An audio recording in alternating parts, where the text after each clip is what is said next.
তো বন্ধুরা, কাল পশ্চিমবাংলায় রেজাল্ট এলো। তা রেজাল্টটা যা ভালোই হয়েছে। আল্লাহ যাকে জিতাইছে সে জিতেছে, তাহলে কোনো দুঃখ নাই। জেতা দুনিয়া। আজ কাল ও জিতেছে, কাল আমি জিতবো, কাল পশু ও জিতবে, এই তো দুনিয়া। সিপিএম, কংগ্রেস, তৃণমূল সবাইকেই একদিন না একদিন কাউকে হারতে হবে।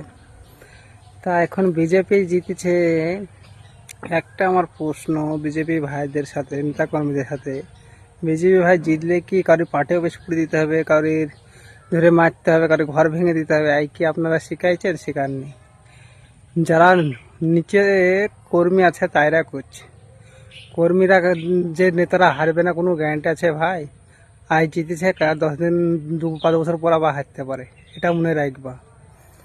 হারা জেতা জনগণের কাছে, সেটা নিয়ে বেশি উত্তর করা ঠিক না। বিজেপি জিতেছে, ভালোভাবে সরকার চালাক, এটা সবাই চায়। বুঝলেন? কিছু মনে করবে না। ভালো লাগলে ভিডিওকে শেয়ার করে দেবেন। কথাটা খারাপ বলেছি না ভালো বলেছি আপনারা কমেন্ট করে জানাবেন।